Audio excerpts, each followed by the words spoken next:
commencer avec l'histoire de la médecine avec Bruno Alioua. Bonjour Bruno. Bonjour. Et on va parler avec vous de la médecine arabe. Et ce qu'on va voir, c'est que notre médecine occidentale doit beaucoup à cette médecine arabe. Oui, tout à fait. La civilisation arabo-islamique a occupé une place très très importante entre le 8e et le 13e siècle, en particulier dans le domaine de la médecine et de la science.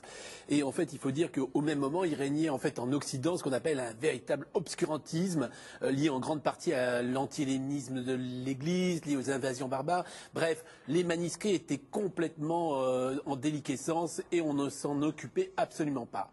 En revanche, les médecins arabes ont très vite compris l'intérêt qu'il y avait à étudier ces manuscrits qui datent des auteurs grecs et latins. Et donc, en fait, non seulement ils les ont étudiés, mais ils les ont améliorés en apportant un petit peu ce petit plus, une rigueur, et puis un raisonnement médical tout à fait original, tout à fait logique, et un raisonnement qui était sans aucune mesure avec celui qui existait au même moment en Occident. Alors on va prendre 4 exemples de maladies, de choses que les médecins arabes, de leur incroyable savoir. Alors on pourrait faire plusieurs émissions, c'est extraordinaire, mais par exemple, premièrement, dans le domaine des maladies infectieuses, les Arabes ont compris très vite, par exemple, la variolisation, ce qui est un peu l'ancêtre de la vaccination. Ils le pratiquaient, c'est-à-dire c'était pour lutter contre la variole. Or, il a fallu attendre la fin du XVIIIe siècle pour que ça soit introduit en Europe. Ils ont identifié, il y avait une maladie qu'on connaît tous, la gale. On ne savait pas d'où venait la gale. Eux ont identifié que c'était dû à un petit parasite qu'on appelait le sarcope. Dans le domaine de l'ophtalmo, ils sont arrivés, ils ont énormément étudié l'anatomie de l'œil et les traitements. Et il y a un auteur arabe du XIIIe siècle qui a identifié pas moins de 14 type d'intervention de la cataracte. Dans le domaine, alors je crois qu'aussi c'est le petit plus que j'ai trouvé un petit peu amusant, c'est dans le domaine de la création des hôpitaux. En France, c'était très simple. On mettait un hôpital dans l'endroit le plus pourrave. C'est-à-dire, on met l'hôpital Saint-Louis carrément à côté presque de Montfaucon. On met l'hôpital Broca à côté de la Bièvre. Alors que eux créent des énormes hôpitaux avec des pavillons. Qu'est-ce qu'il y avait de pourrave à Montfaucon? Montfaucon, c'est là où on mettait les condamnés à mort. Ah, François Villon. Bon, enfin, c'est pas grave. François Fillon, vous connaissez? C'est François Fillon. François Villon. Continue. Il faut que ça monte, hein. Ouais, mais, par exemple, il y a un type qui s'appelle Razès, qui est le plus grand médecin arabe, un des plus grands médecins arabes. Il y a le calife, il lui dit, je voudrais installer un hôpital à Bagdad. Comment on fait? Alors Razès, il lui dit, c'est très simple. Vous mettez des bouts de barbac un peu partout autour de la ville, et là où il y aura le moins de mouches, là vous installerez votre hôpital. Et puis, et ainsi de suite. Mais c'est pas bête, hein. Pas bête, très logique. Mais surtout le grand plus, c'est un monsieur qui s'appelle Ibn Nafis, qui en fait a découvert véritablement la circulation sanguine, et ça, 400 siècles avant Harvey. Et puis un domaine dans lequel ils sont particulièrement illustrés, c'est la pharmacologie, et notamment ils ont mis au point des appareils extrêmement malins. Oui. Juste Harvey, c'est celui qui a découvert la tension artérielle. Exactement. Hein? Bravo. Non mais arrêtez, je révise. Hein. Alors en fait, c'est vrai qu'ils ont en fait utilisé le savoir chimique et ils ont réussi à réaliser des objets fondamentaux qui ont véritablement révolutionné la pharmacologie. Alors, il y a plusieurs objets qu'on va pouvoir voir qui sont en fait exposés à l'Institut du monde arabe.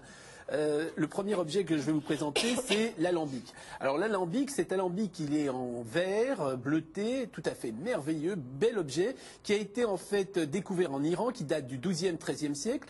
En fait, il permettait de séparer les différents produits, ce qui permettait, après chauffage et refroidissement, ce qui permettait de créer en fait des parfums, des essences, des arômes. Enfin, bref, ça a été une véritable, et des alcools, ce qui a été une véritable révolution dans le domaine de la pharmacie. Le deuxième objet, c'est une albarelle. L'albarelle, en fait, c'est un petit en céramique, c'est une sorte de petit vase en céramique, très belle céramique, qui date là du XIIIe, XIVe siècle, qui a été confectionné probablement par un artisan de Malaga. Et en fait, vous voyez ce qui est marqué en arabe, ça veut dire afia, ça veut dire à votre santé. Et en fait, ça permettait de conserver les médicaments chez les apothicaires, de les stocker et puis voire de les transporter. Et le troisième objet qui a retenu mon attention à l'Institut du monde arabe, c'est en fait une marmite en bronze qui date à peu près de la même période, qui a été retrouvée en Iran. En fait, c'est très sympa cette marmite puisque on mettait les produits, les ingrédients qu'on avait un petit peu broyés, touillés, on mettait un peu d'eau, on mettait un peu de sucre, là je la joue maïté, on faisait frire le tout et là ça donnait un petit sirop tout à fait extraordinaire. Alors, mis à part ces appareils, les Arabes, la civilisation arabo-islamique qui se trouvait un petit peu à la jonction des grandes routes de l'Inde et de la Chine, ont en fait importé des tas de médicaments, des tas de substances comme l'ambre, le musc, la manne, mais aussi ils ont créé des médicaments, des choses qu'on utilise encore. Et puis le plus fameux, c'est le nitrate d'argent. C'est-à-dire que moi qui suis dermatologue, tous les jours j'utilise du nitrate d'argent, alors que ça a été découvert au XIe siècle par les Arabes. Les ORL aussi pour cautériser quand ça saigne du nez. Une précision, vous n'avez pas apporté tout ça aujourd'hui parce que ce sont des choses inestimables qu'on ne peut pas déplacer, Oui, qu'on ne peut pas sortir du musée.